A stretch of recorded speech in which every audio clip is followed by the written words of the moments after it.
Good evening. I'm Pauline Frederick of NPR, moderator of this second of the historic debates of the 1976 campaign between Gerald R. Ford of Michigan, Republican candidate for president, and Jimmy Carter of Georgia, Democratic candidate for president. Thank you, President Ford, and thank you, Governor Carter, for being with us tonight. This debate takes place before an audience in the Palace of Fine Arts Theater in San Francisco. An estimated 100 million Americans are watching on television as well. San Francisco was the site of the signing of the United Nations Charter 31 years ago. Thus, it is an appropriate place to hold this debate, the subject of which is foreign and defense issues. The questioners tonight are Max Frankel, Associate Editor of the New York Times, Henry L. Truitt, Diplomatic Correspondent of the Baltimore Sun, and Richard Valeriani, Diplomatic Correspondent of NBC News. The ground rules tonight are basically the same as they were for the first debate 2 weeks ago. The question will be alternated between candidates. By the toss of a coin, Governor Carter will take the first question. Each question sequence will be as follows.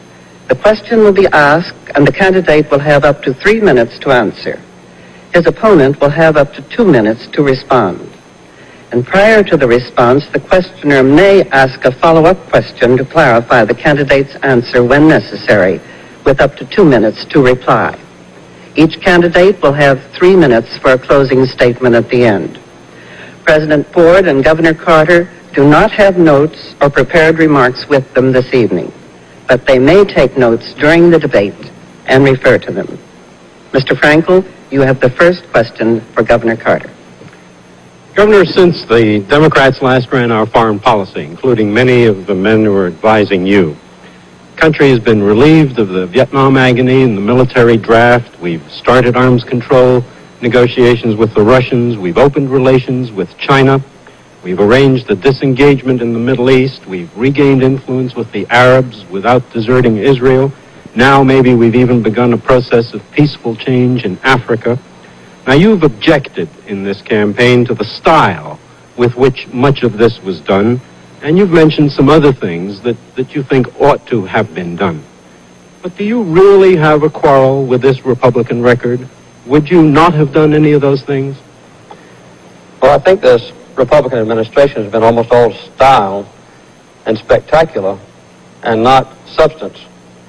We've got a chance tonight to talk about, first of all, leadership, the character of our country, and a vision of the future. In every one of these instances, the Ford administration has failed, and I hope tonight that I and Mr. Ford will have a chance to discuss the reason for those failures. Our country is not strong anymore. We're not respected anymore. We can only be strong overseas if we're strong at home. And when I become president, we'll not only be strong in those areas, but also in defense. A defense capability second to none. We've lost in our foreign policy the character of the American people. We've ignored or excluded the American people in the Congress from participation in the shaping of our foreign policy. It's been one of secrecy and exclusion. In addition to that, we've had a chance to become now, contrary to our long-standing beliefs and principles, the arms merchant of the whole world. We've tried to buy success from our enemies, and at the same time we've excluded from the process the normal friendship of our allies. In addition to that, we've become fearful to compete with the Soviet Union on an equal basis. We talk about détente. The Soviet Union knows what they want in détente, and they've been getting it. We have not known what we've wanted, and we've been out-traded in almost every instance. The other point I want to make is about our defense. We've got to be a nation blessed with a defense capability that's efficient, tough, capable, well-organized, narrowly focused, fighting capability. The ability to fight, if necessary, is the best way to avoid the chance for or the requirement to fight. And the last point I want to make is this. Mr. Ford, Mr. Kissinger have continued on with the policies and failures of Richard Nixon. Even the Republican platform has criticized the lack of leadership in Mr. Ford and they've criticized the foreign policy of this administration. This is one instance where I agree with the Republican platform. I might say this in closing, and that is that as far as foreign policy goes, Mr. Kissinger has been the president of his country. Mr. Ford has shown an absence of leadership and an absence of a grasp of what this country is and what it ought to be. That's got to be changed, and that is one of the major issues in this campaign of 1976. President Ford, would you like to respond? Governor Carter again is talking in broad generalities. Let me take just one question that he raises: the military strength and capability of the United States. Governor Carter in November of 1975 indicated that he wanted to cut the defense budget by $15 billion. A few months later, he said he wanted to cut the defense budget by $8 or $9 billion. And more recently, he talks about cutting the defense budget by $5 to $7 billion. There is no way you can be strong militarily and have those kind of reductions in our military appropriation. Now let me just tell you a little story. About late October of 1975, I asked the then Secretary of Defense, Mr. Schlesinger, to tell me what had to be done if we were going to reduce the defense budget by $3 to $5 billion. A few days later, Mr. Schlesinger came back and said, if we cut the defense budget by $3 to $5 billion, we will have to cut military personnel by 250,000, civilian personnel by 100,000, jobs in America by 100,000. We would have to stretch out our aircraft procurement. We would have to reduce our naval construction program. We would have to reduce the research and development for the Army, the Navy, the Air Force, and Marines by 8%. We would have to close 20 military bases in the United States immediately. That's the kind of a defense program that Mr. Carter wants. Let me tell you this straight from the shoulder. You don't negotiate with Mr. Brezhnev from weakness, and the kind of a defense program that Mr. Carter wants will mean a weaker defense and a poor negotiating position. Mr. Truitt, a question for President Ford. Mr. President, my question really is the other side of the coin from Mr. Frankel's. For a generation, the United States has had a foreign policy based on containment of communism. Yet we have lost the first war in Vietnam. We lost a shoving match in Angola. Communists threatened to come to power by peaceful means in Italy, and relations generally have cooled with the Soviet Union in the last few months. So let me ask you first, what do you do about such cases as Italy? And secondly, does this general drift mean that we're moving back towards something like an old Cold War relationship with the Soviet Union? I don't believe we should move to a Cold War relationship. I think it's in the best interest of the United States and the world as a whole that the United States negotiate rather than go back to the Cold War relationship with the Soviet Union. I don't look at the picture as bleakly as you have indicated in your question, Mr. Truitt. I believe that the United States has had many successes in recent years, in recent months, as far as the communist movement is concerned. We have been successful in Portugal, where a year ago it looked like there was a very great possibility that the communists would take over in Portugal. It didn't happen. We have a democracy in Portugal today. A few months ago, or I should say maybe 2 years ago, the Soviet Union looked like they had continued strength in the Middle East. Today, according to Prime Minister Rabin, the Soviet Union is weaker in the Middle East than they have been in many, many years. The facts are, the Soviet Union relationship with Egypt is at a low level. The Soviet Union relationship with Syria is at a very low point. The United States today, according to Prime Minister Rabin of Israel, is at a peak in its influence and power in the Middle East. But let's turn for a minute to the Southern African operations that are now going on. The United States of America took the initiative in Southern Africa. We wanted to end the bloodshed in Southern Africa. We wanted to have the right of self-determination in Southern Africa.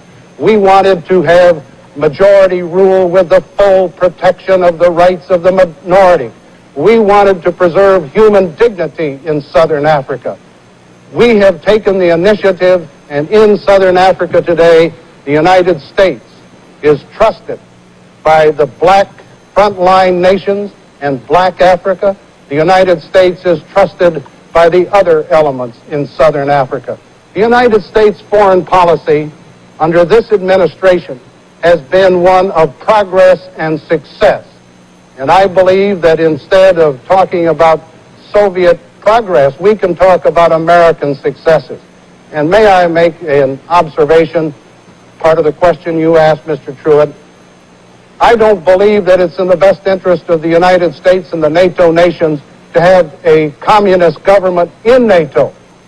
Mr. Carter has indicated he would look with sympathy to a communist government in NATO. I think that would destroy the integrity and the strength of NATO, and I am totally opposed to it.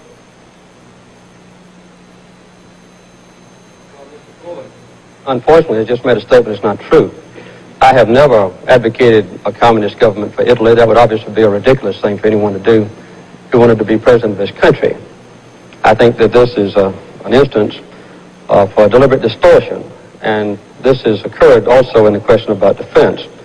As a matter of fact, I've never advocated any cut of $15 billion in our defense budget. As a matter of fact, Mr. Ford has made a political football out of the defense budget.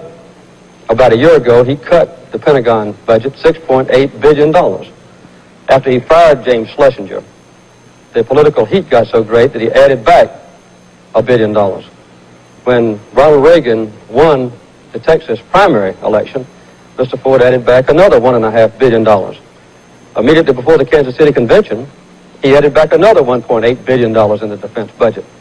And his own Office of Management and Budget testified that he had a $3 billion cut insurance added to the defense budget under the pressure from the Pentagon. Obviously, this is another indication of trying to use the defense budget for political purposes, which he's trying to do tonight. Now, we went into South Africa late, after Great Britain, Rhodesia, the black nations had been trying to solve this problem for many, many years. We didn't go in until right before the election, similar to what was taking place in 1972, when Mr. Kissinger announced peace is at hand just before the election of that time. And we have weakened our position in NATO because the other countries in Europe supported the democratic forces in Portugal long before we did. We stuck to the Portugal dictatorships much longer than other democracies did in this world. Mr. Valeriani, a question for Governor Carter. Governor Carter, much of what the United States does abroad is done in the name of the national interest. What is your concept of the national interest? What should the role of the United States in the world be? And in that connection, considering your limited experience in foreign affairs and the fact that you take some pride in being a Washington outsider, don't you think it would be appropriate for you to tell the American voters before the election the people that you would like to have in key positions, such as Secretary of State, Secretary of Defense, National Security Affairs Advisor at the White House? Well, I'm not going to name my cabinet before I get elected. I've got a little ways to go before I start doing that. But I have an adequate background, I believe. I am a graduate of the U.S. Naval Academy, the first military graduate since Eisenhower. I've served as governor of Georgia and have traveled extensively in foreign countries in South America, Central America, Europe, the Middle East, and in Japan. I've traveled the last 21 months among the people of this country. I've talked to them and I've listened. And I've seen it firsthand in a very vivid way. The deep hurt that's come to this country in the aftermath of Vietnam and Cambodia and Chile and Pakistan and Angola and Watergate, CIA revelations. What we were formerly so proud of, the strength of our country, its moral integrity, the representation in foreign affairs of what our people are, what our Constitution stands for, has been gone. And in the secrecy that has surrounded our foreign policy in the last few years, the American people, the Congress, have been excluded. I believe I know what this country ought to be. I've been one who's loved my nation, as many Americans do, and I believe that there's no limit placed on what we can be in the future if we can harness the tremendous resources, militarily, economically, and the stature of our people, the meaning of our Constitution, in the future. Every time we've made a serious mistake in foreign affairs, it's been because the American people have been excluded from the process.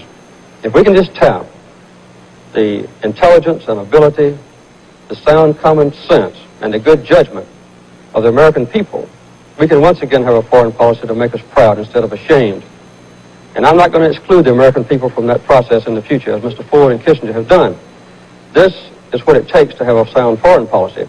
Strong at home, strong defense, permanent commitments, not betray the principles of our country, and involve the American people in the Congress in the shaping of our foreign policy. Every time Mr. Ford speaks from a position of secrecy in negotiations and secret treaties that have been pursued and achieved, in supporting dictatorships, in ignoring human rights, we are weak, and the rest of the world knows it. So these are the ways that we can restore the strength of our country. And they don't require long experience in foreign policy. Nobody has that except a president who served a long time as Secretary of State. But my background, my experience, my knowledge of the people of this country, my commitment to our principles that don't change, those are the best bases to correct the horrible mistakes of this administration and restore our own country to a position of leadership in the world. How specifically, Governor, are you going to bring the American people into the decision-making process in foreign policy? What does that mean? First of all, I would quit conducting the decision-making process in secret, as has been a characteristic of Mr. Kissinger and Mr. Ford. In many instances, we've made agreements, like in Vietnam, that have been revealed later on to our embarrassment. Recently, Ian Smith, the president of Rhodesia, announced that he had unequivocal commitments from Mr. Kissinger that he could not reveal. The American people don't know what those commitments are. We've seen in the past the destruction of elected governments like in Chile and the strong support of military dictatorship there. These kinds of things have hurt us very much. I would restore the concept of the fireside chat, which was an integral part of the administration of Franklin Roosevelt. And I would also restore the involvement of the Congress. When Harry Truman was president, he was not afraid to have a strong Secretary of Defense. Dean Acheson, George Marshall were strong secretaries of state. But he also made sure that there was a bipartisan support. The members of Congress, Arthur Vandenberg, Walter George, were part of the process. And before our nation made a secret agreement, or before we made a bluffing statement, we were sure that we had the backing, not only of the President and the Secretary of State, but also of the Congress and the people. This is a responsibility of the President. And I think it's very damaging to our country for Mr. Ford to have turned over this responsibility to the Secretary of State. President Ford, you have a response?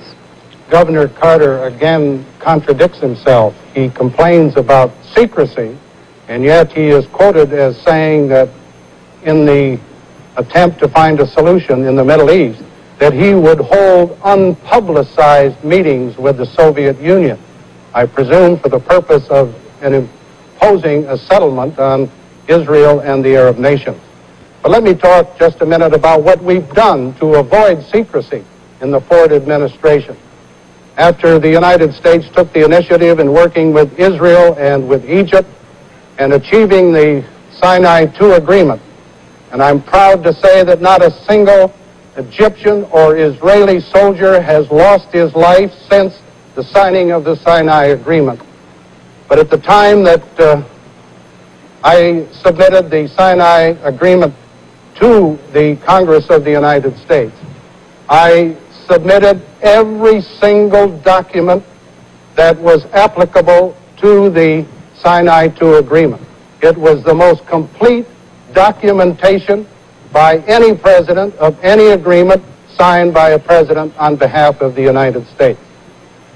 Now, as far as meeting with the Congress is concerned, during the 24 months that I've been the President of the United States, I have averaged better than one meeting a month with responsible groups or committees of the Congress, both House and Senate. The Secretary of State has appeared in the several years that he's been the Secretary before 80 different committee hearings in the House and in the Senate.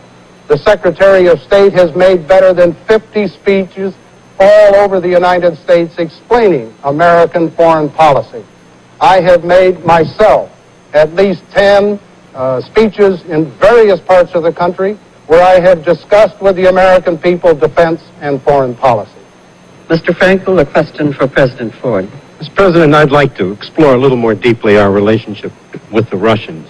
They used to brag back in Khrushchev's day that because of their greater patience and because of our greed for business deals, that they would sooner or later get the better of us. Is it possible that despite some setbacks in the Middle East, they've proved their point? Our allies in France and Italy are now flirting with communism. We've recognized a permanent communist regime in East Germany. We've virtually signed in Helsinki an agreement that the Russians have dominance in Eastern Europe. We've bailed out Soviet agriculture with our huge grain sales. We've given them large loans, access to our best technology, and if the Senate hadn't interfered with the Jackson Amendment, maybe you would have given them even larger loans. Is that what you call a two-way street of traffic in Europe? I believe that we have negotiated with the Soviet Union since I've been president from a position of strength. And let me cite several examples. Shortly after I became president, in December of 1974, I met with General Secretary Brezhnev in Vladivostok, and we agreed to a mutual cap on the ballistic missile launchers at a ceiling of 2,400, which means that the Soviet Union, if that becomes a permanent agreement, will have to make a reduction in their launchers that they now have or plan to have.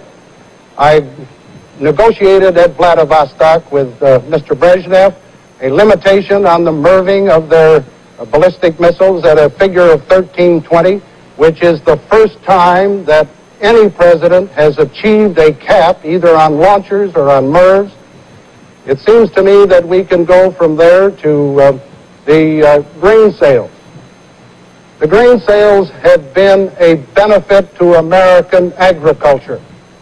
We have achieved a 5 3/4 year sale of a minimum of 6 million metric tons, which means that they have already bought about 4 million metric tons this year and are bound to buy another 2 million metric tons to take the grain and corn and wheat that the American farmers have produced in order to have full production. And these grain sales to the Soviet Union have helped us tremendously in meeting the costs of the additional oil and the oil that we have bought from overseas. If we turn to Helsinki, I'm glad you raised it, Mr. Frankel. In the case of Helsinki, 35 nations signed an agreement, including the Secretary of State for the Vatican. I can't under any circumstances believe that His Holiness the Pope would agree by signing that agreement that the 35 nations have turned over to the Warsaw Pact nations the domination of Eastern Europe. It just isn't true. And if Mr. Carter alleges that His Holiness, by signing that, has done it, he is totally inaccurate. Now, what has been accomplished by the Helsinki Agreement? Number one, we have an agreement where they notify us and we notify them of any military maneuvers that are to be undertaken. They have done it in both cases where they've done so. There is no Soviet domination of Eastern Europe, and there never will be under a Ford administration. I'm sorry, could I just follow? Did I understand you to say, sir, that the Russians are not using Eastern Europe as their own sphere of influence and occupying most of the countries there and making sure with their troops that it's a communist zone, whereas on our side of the line, the Italians and the French are still flirting with possibility? I don't believe, Mr. Frankel, that the Yugoslavians consider themselves dominated by the Soviet Union. I don't believe that the Romanians consider themselves dominated by the Soviet Union. I don't believe that the Poles consider themselves dominated by the Soviet Union. Each of those countries is independent, autonomous. It has its own territorial integrity. And the United States does not concede that those countries are under the domination of the Soviet Union. As a matter of fact, I visited Poland, Yugoslavia, and Romania to make certain that the people of those countries understood that the President of the United States and the people of the United States are dedicated to their independence, their autonomy, and their freedom. Governor Carter, have your response.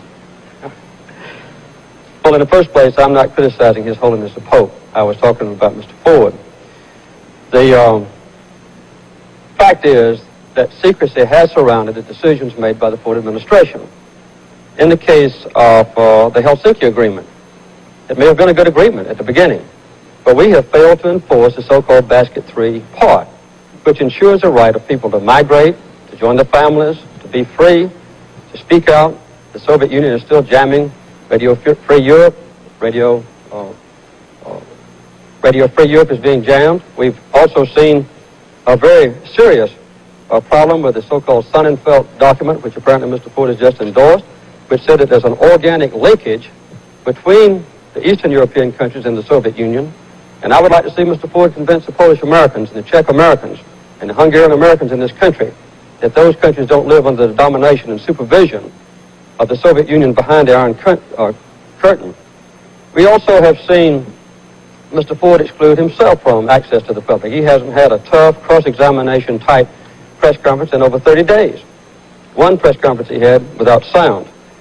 He's also shown a weakness in yielding to pressure. The Soviet Union, for instance, put pressure on Mr. Ford, and he refused to see a symbol of human freedom recognized around the world, Alexander Solzhenitsyn. The Arabs have put pressure on Mr. Ford, and he's yielded, and he has permitted a boycott by the Arab countries of American businesses who trade with Israel, or who have American Jews owning or taking part in the management of American companies. His own Secretary of Commerce had to be subpoenaed by the Congress to reveal the names of businesses who were subject to this boycott. They didn't volunteer the information. He had to be subpoenaed. And the last thing I'd like to say is this. This grain deal with the Soviet Union in 1972 was terrible, and Mr. Ford made up for it with 3 embargoes, one against our own ally in Japan. That's not the way to run our foreign policy, including international trade. Mr. Truitt, a question for Governor Carter. Governor, I'd like to pick up on that point, actually, and on your appeal for a greater measure of American idealism in foreign affairs. Foreign affairs come home to the American public pretty much in such issues as oil embargoes and grain sales, that sort of thing. Would you be willing to risk an oil embargo in order to promote human rights in Iran, Saudi Arabia, withhold arms from Saudi Arabia for the same purpose? Or I think, matter of fact, you perhaps answered this final part, but would you withhold grain from the Soviet Union in order to promote civil rights in the Soviet Union? I would never single out food as a trade embargo item. If I ever decided to impose an embargo because of a crisis in international relationships, it would include all shipments of all equipment. For instance, if the Arab countries ever again declare an embargo against our nation on oil, I would consider that not a military but an economic declaration of war. And I would respond instantly and in kind. I would not ship that Arab country anything. No weapons, no spare parts for weapons, no oil drilling rigs, no oil pipe, no nothing. I wouldn't single out just food. Another thing I'd like to say is this. In our international trade, as I said in my opening statement, we have become the arms merchant of the world. When this Republican administration came into office, we were shipping about $1 billion worth of arms overseas. Now, $10 to $12 billion worth of arms overseas to countries that quite often use these weapons to fight each other. The shift in emphasis has been very disturbing to me, speaking about the Middle East. Under the last Democratic administration, 60% of all weapons that went into the Middle East were for Israel. Nowadays, 75% were for Israel before. Now, 60% go to the Arab countries. And this does not include Iran. If you include Iran, our present shipment of weapons to the Middle East, only 20% goes to Israel. This is a deviation from idealism. It's a deviation from a commitment to our major ally in the Middle East, which is Israel. It's a yielding to economic pressure on the part of the Arabs on the oil issue. And it's also a tremendous indication that under the Ford administration, we have not addressed the energy policy adequately. We still have no comprehensive energy policy in this country. And it's an overall sign of weakness. When we are weak at home economically, high unemployment, high inflation, a confused government, a wasteful defense establishment, this encourages the kind of pressure that's been put on us successfully. It would have been inconceivable 10, 15 years ago for us to be brought to our knees with an Arab oil embargo. But it was done 3 years ago, and they're still putting pressure on us from the Arab countries to our discredit around the world. These are the weaknesses that I see, and I believe it's not just a matter of idealism. It's a matter of being tough. It's a matter of being strong. It's a matter of being consistent. Our priorities ought to be, first of all, to meet our own military needs, secondly, to meet the needs of our allies and friends, and only then should we ship military equipment to foreign countries. As a matter of fact, Iran is going to get 80 F-14s before we even meet our own Air Force orders for F-14s. And the shipment of Spruance-class destroyers to Iran are much more highly sophisticated than the Spruance-class destroyers that are presently being delivered to our own Navy. This is ridiculous, and it ought to be changed. Governor, let me pursue that if I may. If I understand you correctly, you would, in fact, to use my examples, withhold arms from Iran and Saudi Arabia, even if the risk was an oil embargo and if they should be securing those arms from somewhere else. And then if the embargo came, then you would respond in kind. Do I have it correctly? If Iran is not an Arab country, as you know, but it is a Muslim country. But if Saudi Arabia should declare an oil embargo against us, then I would consider that an economic declaration of war. And I would make sure that the Saudis understood this ahead of time, so there would be no doubt in their mind. I think under those circumstances, they would refrain from pushing us to our knees, as they did in 1973 with their previous oil embargo. President Ford? Governor Carter apparently doesn't realize that since I've been president, we have sold to the Israelis over $4 billion in military hardware. We have made available to the Israelis over 45% of the total economic and military aid since the establishment of Israel 27 years ago. So the Ford administration has done a good job in helping our good ally, Israel, and we're dedicated to the survival and security of Israel. I believe that Governor Carter doesn't realize the need and necessity for arms sales to Iran. He indicates he would not make those. Iran is bordered very extensively by the Soviet Union. Iran has Iraq as one of its neighbors. The Soviet Union and the communist-dominated government of Iraq are neighbors of Iran, and Iran is an ally of the United States. It's my strong feeling that we ought to sell arms to Iran for its own national security and as an ally, a strong ally of the United States. The history of our relationship with Iran goes back to the days of President Truman, when he decided that it was vitally necessary for our own security as well as that of Iran, that we should help that country. And Iran has been a good ally. In 1973, when there was an oil embargo, Iran did not participate. Iran continued to sell oil to the United States. I believe that it's in our interest and in the interest of Israel and Iran and Saudi Arabia for the United States to sell arms to those countries. It's for their security as well as ours. Mr. Valeriani, a question for President Ford. Mr. President, the policy of your administration is to normalize relations with mainland China. Now, that means establishing at some point full diplomatic relations and obviously doing something about the Mutual Defense Treaty with Taiwan. If you are elected, will you move to establish full diplomatic relations with Peking, and will you abrogate the Mutual Defense Treaty with Taiwan? And as a corollary, would you provide mainland China with military equipment if the Chinese were to ask for it? Our relationship with the People's Republic of China is based upon the Shanghai Communique of 1972. And that communique calls for the normalization of relations between the United States and the People's Republic. It doesn't set a time schedule. It doesn't make a determination as to how that relationship should be achieved in relationship to our current diplomatic recognition and obligations to the Taiwanese government. The Shanghai Communique does say that the differences between the People's Republic on the one hand and Taiwan on the other shall be settled by peaceful means. The net result is this administration, and during my time as the president for the next 4 years, we will continue to move for normalization of relations in the traditional sense, and we will insist that the disputes between Taiwan and the People's Republic be settled peacefully as was agreed in the Shanghai Communique of 1972. The Ford administration will not let down, will not eliminate or forget our obligation to the people of Taiwan.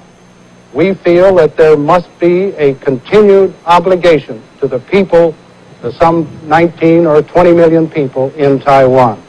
And as we move during the next 4 years, those will be the policies of this administration. And sir, the military equipment for the mainland Chinese?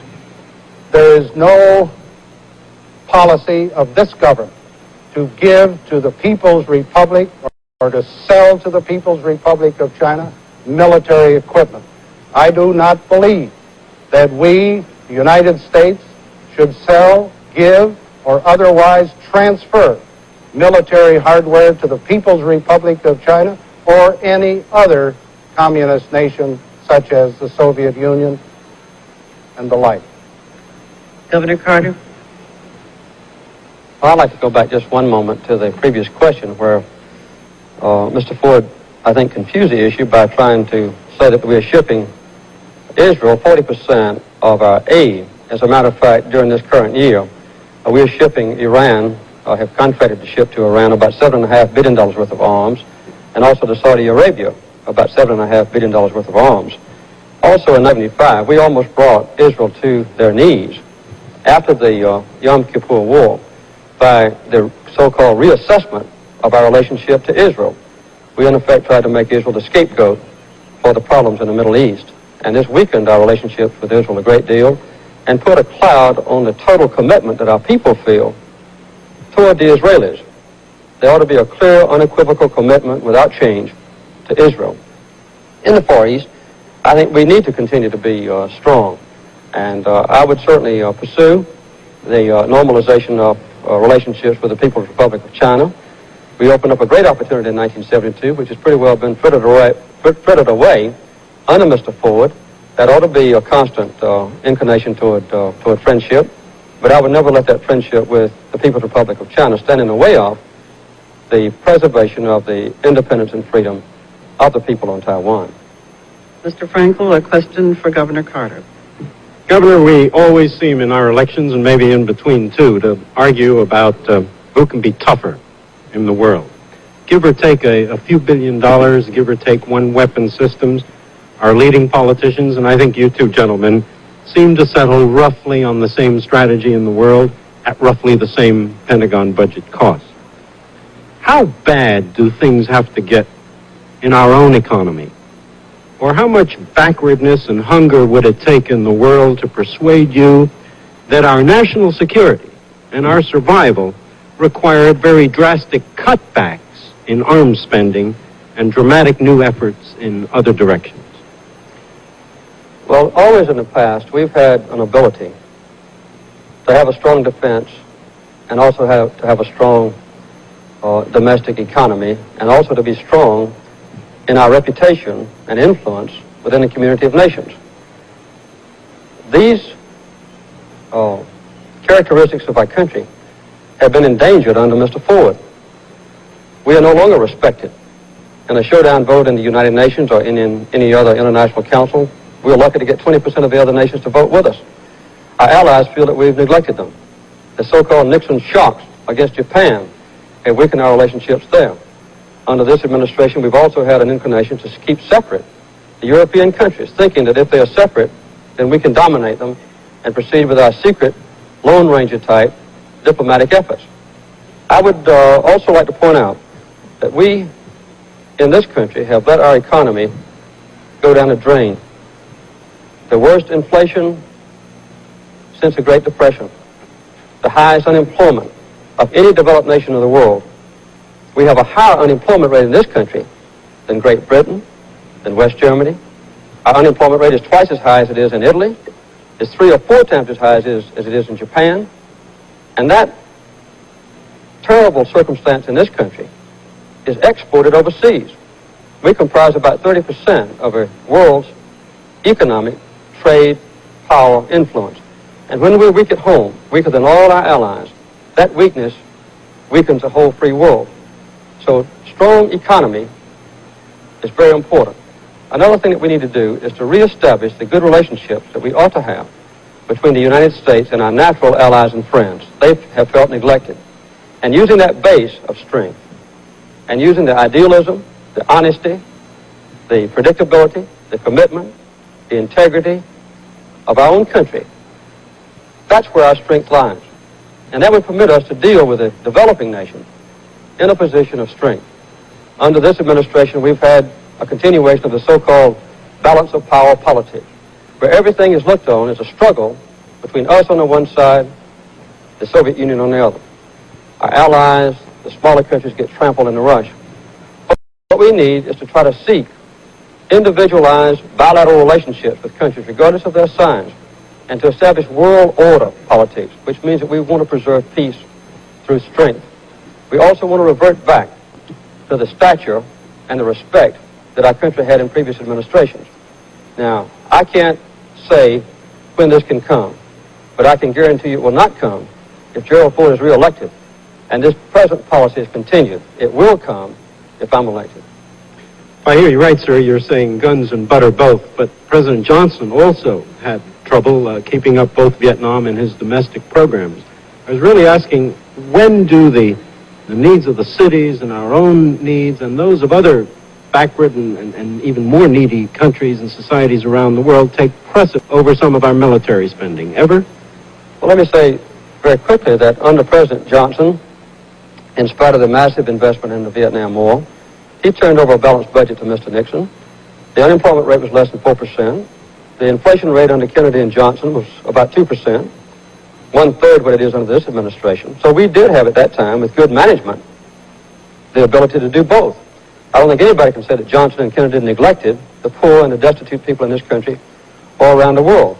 But I can say this, the number one responsibility of any president, above all else, is to guarantee the security of our nation, an ability to be free of the threat of attack or blackmail, and to carry out our obligations to our allies and friends, and to carry out a legitimate foreign policy. They must go hand in hand, but the security of this nation has got to come first. President Ford?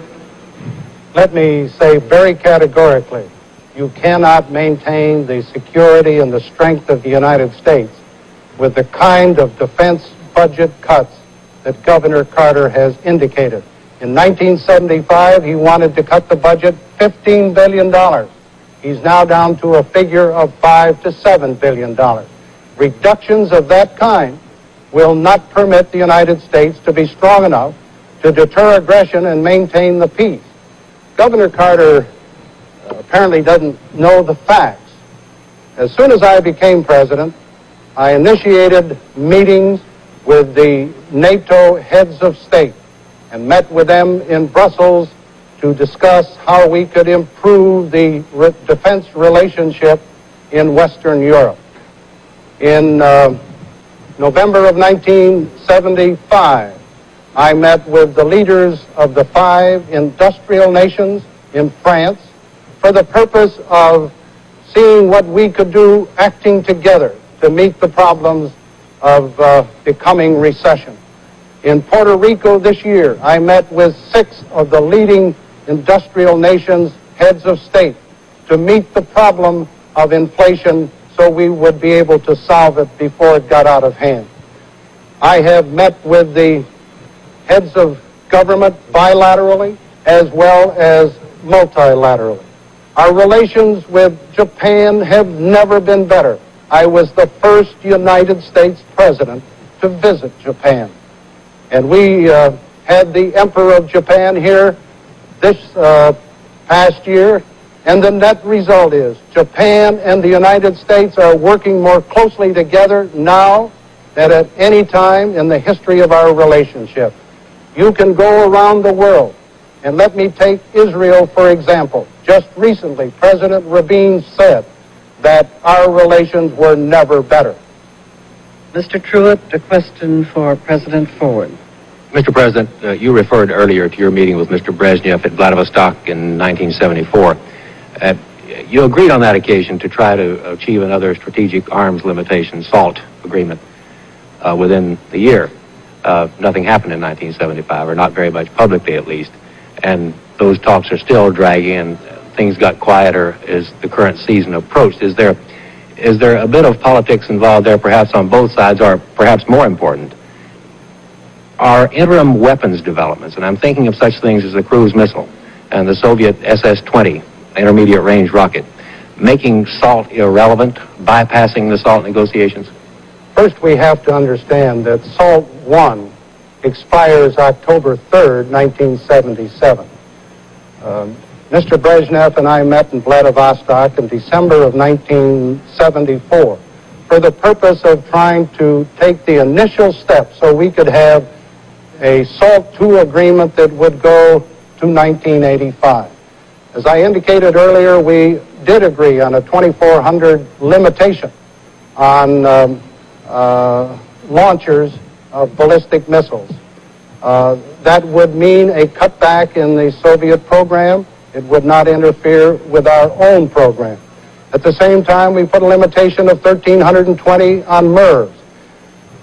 Our technicians had been working since that time in Geneva, trying to put into technical language an agreement that can be verified by both parties. In the meantime, there has developed the problem of the Soviet backfire, their high-performance aircraft, which they say is not a long-range aircraft, and which some of our people say is a intercontinental aircraft. In the interim, there has been the development on our part primarily, the cruise missiles that could be launched from land-based mobile installations, cruise missiles that could be launched from high-performance aircraft like the B-52s or the B-1s, which I hope we proceed with, cruise missiles which could be launched from either surface or submarine naval vessels.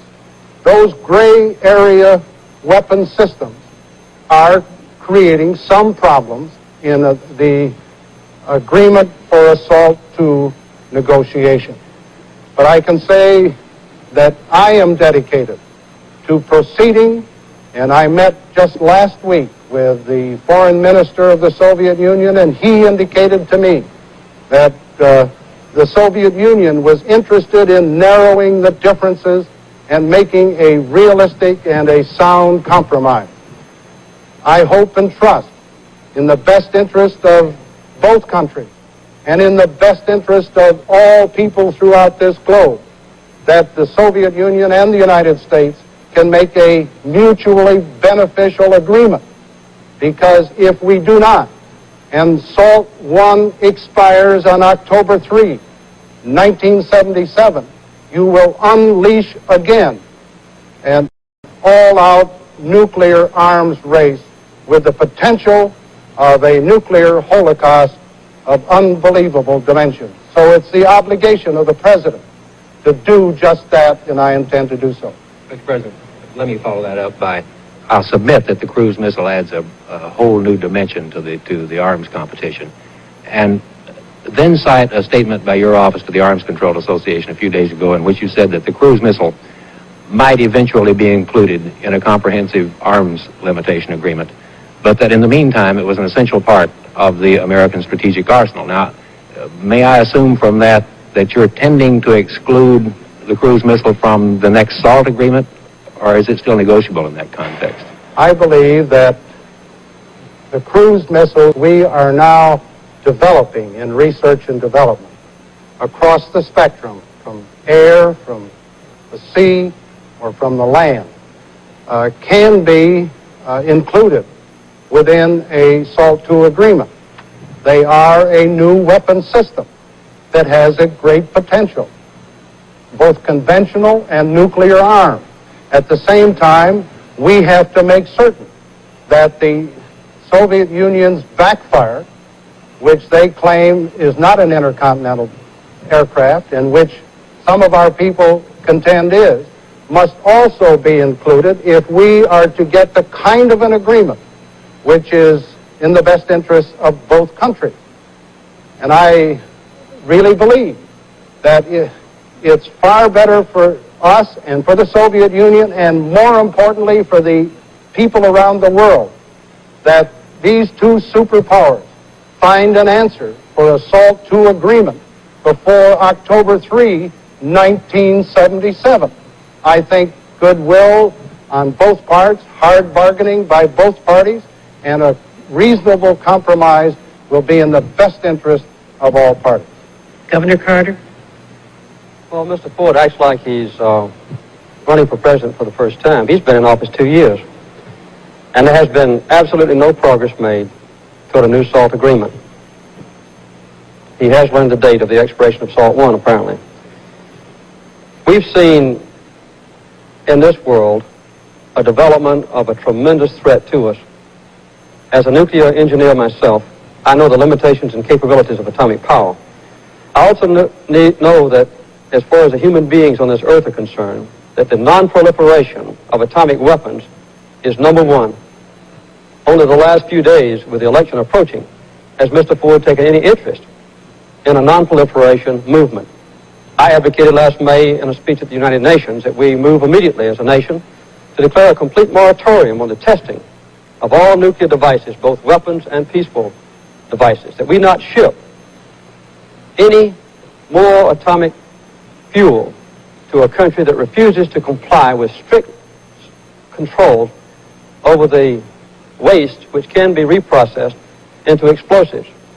I've also advocated that we stop the sale by Germany and France of reprocessing plants to Pakistan and Brazil. Mr. Ford hasn't moved on this. We also need to provide an adequate supply of enriched uranium. Mr. Ford, again, under pressure from the atomic energy lobby, has insisted that this reprocessing, or rather re-enrichment, be done by private industry and not by the existing government plants. This kind of confusion and absence of leadership has let us drift now for 2 years with a constantly increasing threat of atomic weapons throughout the world. We now have 5 nations that have atomic bombs that we know about.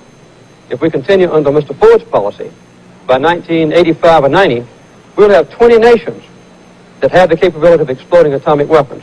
This has got to be stopped. That is one of the major challenges and major undertakings that I will assume as the next president. Mr. Valeriani, a question for Governor Carter. Governor Carter, earlier tonight you said America is not strong anymore. America is not respected anymore. And I must ask you, do you really believe that the United States is not the strongest country in the world? Do you really believe that the United States is not the most respected country in the world? Or is that just campaign rhetoric? No, it's not just campaign rhetoric. I think that militarily, we are as strong as any nation on earth. I think we've got to stay that way and continue to increase our capabilities to meet any potential threat. But as far as strength derived from commitment to principles, as far as strength derived from the unity within our country, as far as strength derived from the people, the Congress, the Secretary of State, the President, sharing in the evolution and carrying out of a foreign policy, as far as strength derived from the respect of our own allies and friends, their assurance that we will be staunch in our commitment, that we will not deviate, and that we'll give them adequate attention. As far as strength derived from doing what's right, caring for the poor, providing food, becoming the breadbasket of the world instead of the arms merchant of the world, in those respects, we're not strong. Also, we'll never be strong again overseas unless we're strong at home. And with our economy in such terrible disarray and getting worse by the month, we've got 500,000 more Americans unemployed today than we had 3 months ago. We've got 2.5 million more Americans out of work now than we had when Mr. Ford took office. This kind of deterioration in our economic strength is bound to weaken us around the world. And we not only have problems at home, but we export those problems overseas. So as far as the respect of our own people toward our own government, as far as participation in the shaping of concepts and commitments, as far as the trust of our country among the nations of the world, as far as dependence of our country in meeting the needs and obligations that we've expressed to our allies, as far as the respect of our country, even among our potential adversaries, we are weak. Potentially, we're strong. Under this administration, that strength has not been realized. President Ford. Governor Carter brags about the unemployment during Democratic administrations and condemns the unemployment at the present time. I must remind him that we're at peace, and during the period that he brags about unemployment being low, the United States was at war. Now let me correct one other comment that Governor Carter has made. I have recommended to the Congress that we develop the uranium enrichment plant at Portsmouth, Ohio, which is a publicly owned U.S. government facility, and have indicated that the private program which would follow on in Alabama is one that may or may not be constructed, but I am committed to the one at Portsmouth, Ohio. The governor also talks about morality in foreign policy. The foreign policy of the United States meets the highest standards of morality. What is more moral than peace? And the United States is at peace today. What is more moral in foreign policy than for the administration to take the lead in the World Food Conference in Rome in 1974, when the United States committed 6 million metric tons of food, over 60% of the food committed for the disadvantaged and underdeveloped nations of the world. The Ford administration wants to eradicate hunger and disease in our underdeveloped countries throughout the world. What is more moral than for the United States under the Ford administration to take the lead in Southern Africa, in the Middle East? Those are initiatives in foreign policy which are of the highest moral standard, and that is indicative of the foreign policy of this country. Mr. Frankel, a question for President Ford. Mr. President, can we stick with morality? For a lot of people, seems to cover a bunch of sins. Mr. Nixon and Mr. Kissinger used to tell us that instead of morality, we had to worry in the world about living with and letting live all kinds of governments that we really didn't like. North and South Korean dictators, Chilean fascists, Chinese communists, Iranian emperors, and so on. They said the only way to get by in a wicked world was to treat others on the basis of how they treated us, and not how they treated their own people. But more recently, we seem to have taken a different tack. We seem to have decided that it is part of our business to tell the Rhodesians, for instance, that the way they're treating their own black people is wrong and they've got to change their government. We put pressure on them. We were rather liberal in our advice to the Italians as to how to vote. Is this a new foreign policy in the making? Can we expect that you are now going to turn to South Africa and force them to change their government, to intervene in similar ways to end the bloodshed, as you called it, say in Chile or Chilean prisons, and to throw our weight around for the values that we hold dear in the world? I believe that our foreign policy must express the highest standards of morality. And the initiatives that we took in Southern Africa are the best examples of what this administration is doing and will continue to do in the next 4 years. If the United States had not moved when we did in Southern Africa, there's no doubt there would have been an acceleration of bloodshed in that tragic part of the world. If we had not taken our initiative, it's very, very possible that the government of Rhodesia would have been overrun and that the Soviet Union and the Cubans would have dominated Southern Africa. So the United States, seeking to preserve the principle of self-determination, to eliminate the possibility of bloodshed, to protect the rights of the minority as we insisted upon the rights of the majority, I believe followed the good conscience of the American people in foreign policy. And I believe that we have used our skill. Secretary of State Kissinger has done a superb job in working with the black African nations, the so-called frontline nations. He has done a superb job in getting the Prime Minister of South Africa, Mr. Forrester, to agree that the time had come for a solution to the problem of Rhodesia.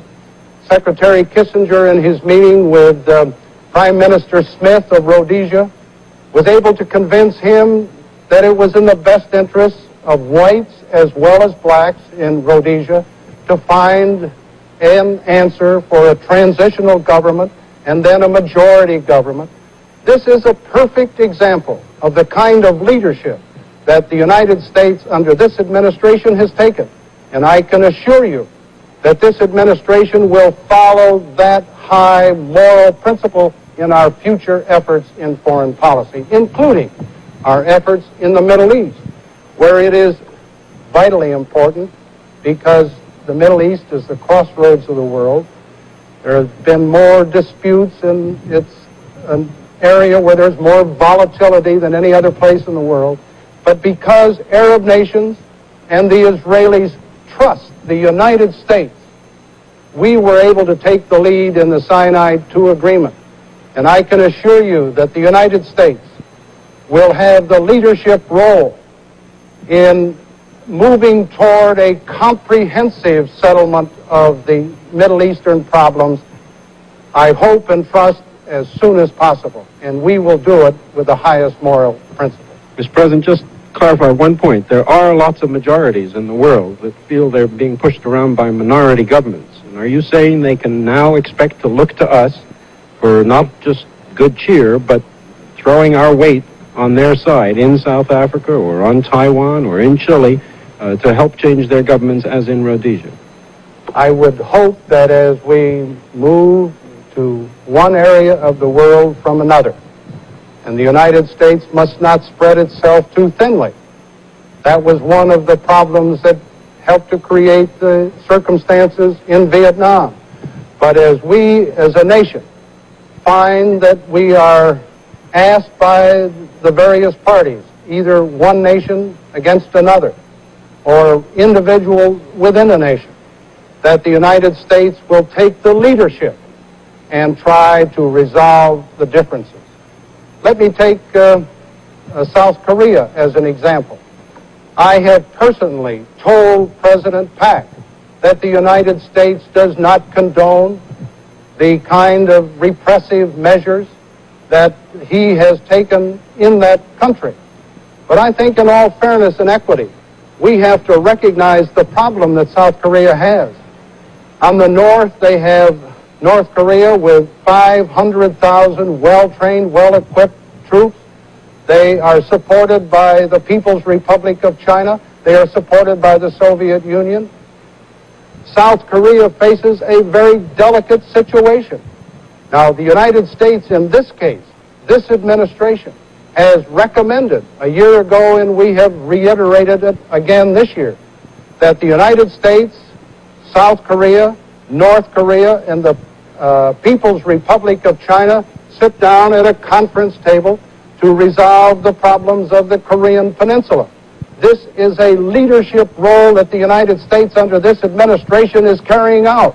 And if we do it, and I think the opportunities and the possibilities are getting better.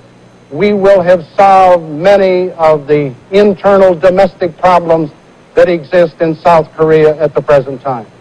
Governor Carter? I noticed that Mr. Ford didn't comment on the prisons in Chile.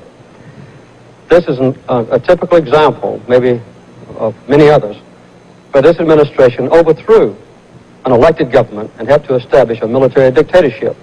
This has not been an ancient history story. Last year, under Mr. Ford, of all the food for peace that went to South America, 85% went to the military dictatorship in Chile. Another point I want to make is this. He says we have to move from one area of the world to another. That's one of the problems with this administration's so-called shuttle diplomacy. While the Secretary of State's in one country, there are almost 150 others that are wondering what we're going to do next. What will be the next secret agreement? We don't have a comprehensive, understandable foreign policy that deals with world problems or even regional problems. Another thing that concerned me was what Mr. Ford said about unemployment, that insinuating that under Johnson and Kennedy, that unemployment could only be held down when this country is at war.